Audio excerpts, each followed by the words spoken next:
Good morning, students. Let's move on to the chemical properties of non-metals now. Till now we studied about metals. Now we will study about non-metals. Reaction of non-metals with oxygen. When non-metals react with oxygen, they form oxides or acidic oxides. Okay? They will form oxides or acidic oxide, like carbon plus oxygen gives carbon dioxide, and then after that when we dissolve this acidic oxide, when it dissolves in water, they will form the acid. Clear, children? So what is it? Say carbon is a non-metal. In the presence of oxygen, it will form carbon dioxide, and if we dissolve this carbon dioxide in water, it will form the acid, which is called as carbonic acid, H2CO3. In the same way, sulfur is another non-metal. Sulfur will react with oxygen to form sulfur dioxide, and if you dissolve this sulfur dioxide in water, it will form acid, sulfurous acid. Okay? Then the next one more example is given, that is nitrogen. Nitrogen, in the presence of oxygen, it will form, first of all it will form the oxide, the nitrogen dioxide, okay, NO2, that is nitrogen dioxide. Then this nitrogen dioxide, when we dissolve in water, it will form nitric acid. Then reaction of non-metals with water. Non-metals do not react with water. Phosphorus is very reactive if it is kept in open. Phosphorus is a non-metal which is very reactive, and you cannot keep phosphorus in open. If you keep phosphorus in open, it will catch fire. As soon as it comes in contact with oxygen or air, it will catch fire on its own. So phosphorus is very reactive, okay? Then reaction of non-metals with acids. Non-metals do not react with dilute acid. They will react with hot concentrated nitric acid to produce sulfur dioxide, nitrogen dioxide and water. Okay, sulfur in nitric acid forms sulfur dioxide, nitrogen dioxide and water. So most of the non-metals, they do not react. Then children, here we have got some uses of metals. These uses of metals can come in the exam. The whole table here I will not read it out. You have to simply learn it. Okay. Uses of metals are given. Copper, aluminum, iron. It's very easy. Most of the uses you must be knowing. And uses of common non-metals also is given. That also you will have to learn. So that we will not discuss. Okay. Then we come to noble metals. Some metals, they remain unaffected in air, water, acidic solution, alkaline solution. Okay, they are not affected with anything. They are found in the free state. They are chemically unreactive. Okay, unreactive means they do not react at all. So that is why they are called as noble metals or inert metals. So what are noble metals or inert metals? Noble metals or inert metals are unreactive metals. Okay, that means they do not react with anything.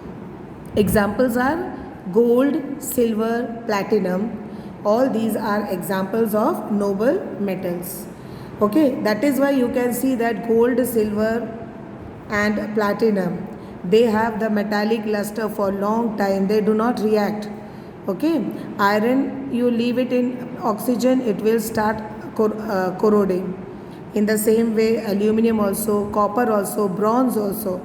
But gold, silver, platinum, they do not react. So that is why they are called as noble metals. Clear? Alloys. Now what is an alloy?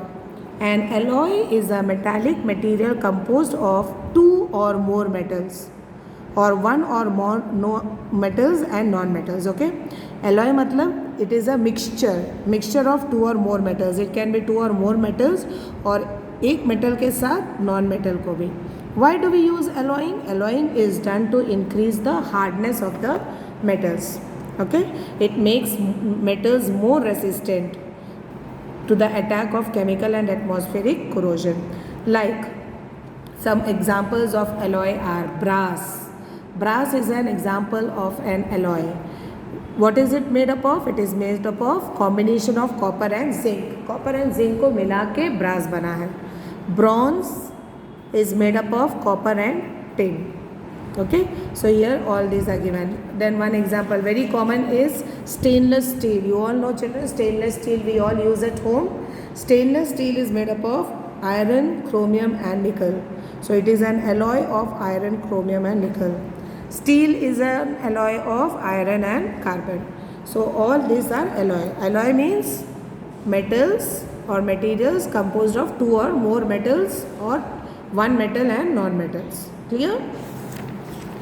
Then we come to the last topic of the chapter, that is corrosion.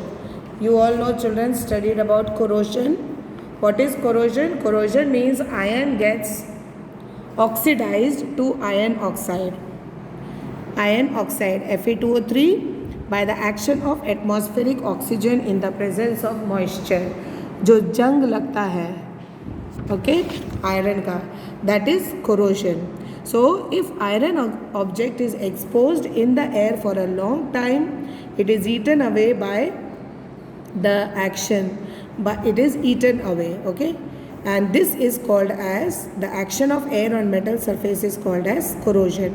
So what all is needed? Iron, when it comes in contact with oxygen and water, it forms Fe2O3 plus FeOH. This is rust. This is the formula of rust. One activity is given here. It's very simple activity. You have to take 3 nails, okay, and 3 nails, and then you have to put it, the first nail you have to put in anhydrous calcium chloride.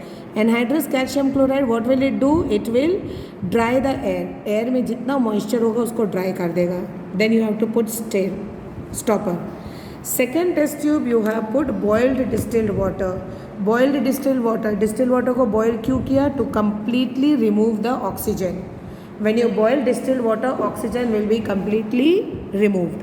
Oxygen, ठीक है? And the third one, you have put unboiled water, okay, that is normal water. In the third test tube you have put water and then you have closed it. You have to leave this apparatus for 5 to 6 days. What will you see? You will see that the first one and the second one are free of rust. इन दोनों में जंग नहीं लगा होगा, and this will be rusted. Now what does it prove? It proves that if iron has to rust, it needs both oxygen also as well as water also. Okay, it needs water and oxygen. Here there was no oxygen at all, and here there was air was there, but it was totally dried. Anhydrous calcium chloride डाला तो पूरा moisture खींच लिया. Okay, so here again, see, here also one more is given. You have taken 3 iron pieces and 3 test tubes. Okay, in one, sorry, not iron, one is iron, one is aluminum, one is copper, and you have to add water and then moist cotton. Okay, and then what will you find? You will find that the iron piece has developed a reddish brown rust, while there is no effect on copper and aluminum. Copper and aluminum में कोई effect नहीं है. Only iron will get rusted. So what does this prove? Iron requires water and oxygen for rusting. Now how can we prevent rusting? You can prevent rusting simply. What do you have to do? Cut the contact of air and water. जहाँ पे air and water नहीं होगा, there will be no rusting. So how can you do it? By painting. Painting by greasing or oiling. When you put grease or oil, क्या होगा? There will be a layer. In the same way, when you paint also, there will be a layer of paint. So when there is a layer of paint on iron, iron के ऊपर जैसे for example अगर ये iron है, इसके ऊपर एक layer paint लगा दिया, तो what will happen? The iron is not coming in contact with the oxygen and water, so it will not rust. So painting से, by greasing and oiling, by using silica gel. Then one is galvanization. What is galvanization? Galvanization में क्या होता है? The process of coating a thin layer of zinc on iron objects, iron objects को ऊपर एक thin layer of zinc. Usually we see the galvanized pipes, the pipes that is at our home, they are made up of iron, but उसके ऊपर there is a layer of zinc.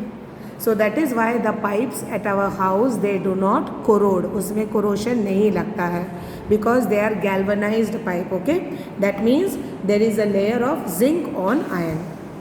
And then last is by electroplating. Electroplating means again iron के ऊपर अ surface of plating is done, that is with the help of electricity.